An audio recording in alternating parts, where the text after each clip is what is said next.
The following trailer is rated H for honest.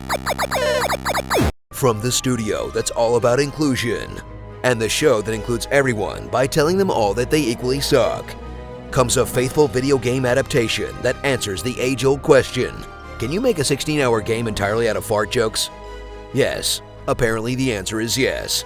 South Park, The Fractured Butthole. Oh, now I get it. Immerse your brain in maximum fan service and hang out with the familiar faces of a series you followed on and off for years, as Ubisoft recreates the world of South Park with such accuracy that it feels like you're playing an actual episode.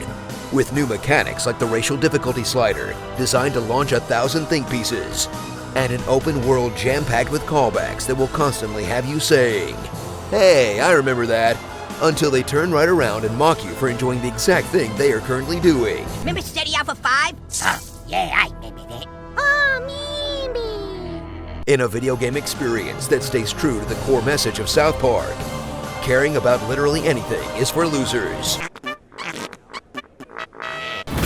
Step into the tiny mountain town of South Park, Colorado, and get ready to wield your awesome fart powers once again, in the second iteration of Earthbound, but with racism, as Fractured Butthole takes aim at superheroes, tearing up classic genre tropes like tragic backstories, incredibly expensive villainous plots, and elaborate franchise plans, as a simple job of trying to find a cat for the reward money becomes a war between super teams, a nefarious criminal conspiracy, and a time travel plotline that brings South Park to the brink of disaster, then fixes it all with Morgan Freeman ex machina.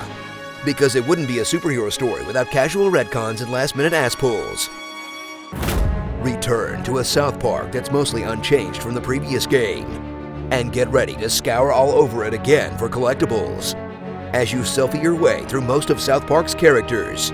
Search every nook and cranny for junk to craft a bunch of items that you don't really need, and use team-based fart powers to solve puzzles that for some reason needed to involve multiple button prompts, a minigame, and an unskippable cutscene every time, in an open world design that will push your tolerance for South Park references and fart-based game mechanics to the absolute limit. You gotta wonder at this point, are the farts some kind of fetish thing? The more I think about this, the more upset I get. Discover a brand new battle system that ditches the first game's turn-based system for baby's first grid-based RPG, where you'll pick from a plethora of classes with unique powers and skill sets, and balance your skills with your other members.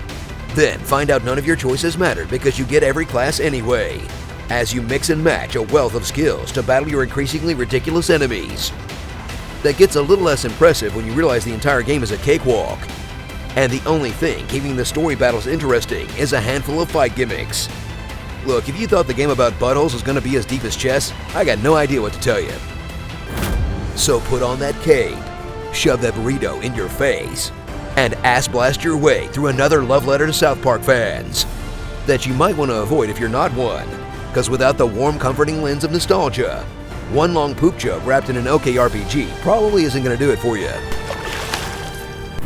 Starring the Anal Avenger, the Kingpin, Shadow Man, I see what you did there, Tim the Two-Man Taylor, Passive Top, Power Bottom, the Sugar Knot, Fresh Prince of Bel-Air, Crutch Silver, Professor T, Blunder Clyde, Basic Bitch, and Henderford Lopez. South Park, the very old show. This game definitely goes places, but nothing quite tops dodging her dad's balls during a boss fight. We'd show you a clip of that, but we don't want to get demonetized or whatever. So here's some footage of a puppy. Comment below on what you want me to read in my epic voice. Dwarven vow number 7. Justice and love always win. Potatoes. Boil 'em, mash 'em, stick 'em in a stew. I'm the two-time back-to-back 1993-1994 International Blockbuster Video Game Champion. Death to the loot box.